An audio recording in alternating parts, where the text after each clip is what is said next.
মামা কি করছ এখানে? আরে মামা চল বাজারে যাই, গরু কিনবো। না মামা, যাব না, তোরা যা। আরে মামা চল, আজকে আমরা বাজারের সবচেয়ে বড় গরুটা নিয়ে আসবো। না মামা যা, তোরাই যা, আমি যাব না। আরে চল তো মামা চল।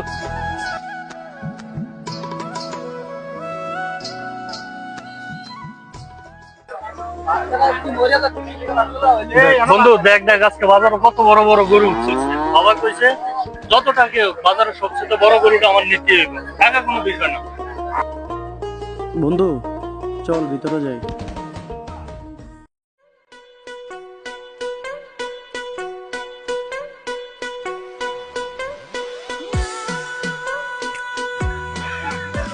বন্ধু এই বাজারে সবচেয়ে বড় গরু এটা, গরুটা আমার খুব পছন্দ হয়েছে। আচ্ছা বন্ধু সমস্যা নাই, তাহলে আমি গরু এটাই নিবো। এবার টাকা যত কি করতে। হ্যাঁ বন্ধু। আচ্ছা ঠিক আছে তাহলে এটাই। ওরা প্রতি বছর কত বড় বড় গরু একা কোরবানি দেয়। আমরা যদি এমন একটা গরু কোরবানি দিতে পারতাম তাহলে বাবা মা ভাই বোন কতই না খুশি হইতো।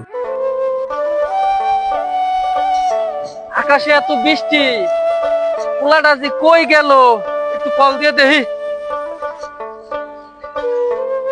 হ্যালো বাজান। বলো বাবা।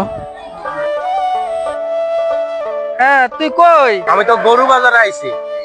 গরু বাজার কিনলে গেছিস? গরু বাজার হ্যাঁ? ওই যে মামুন সাবুদ্দিনরা গরু কিনতে আইছে, ছাগলকে আইছে, তারা নিয়ে আইছে। আমরা গরিব মানুষ, আমাকে তো কোরবানি দেওয়ার তৌফিক নাই। বাজান তুই কইলা তাড়াতাড়ি। ঠিক আছে বাবা, একটু পরে চলে আসতেছে। আমাদের সমাজে এমন হাজারো পরিবার রয়েছে।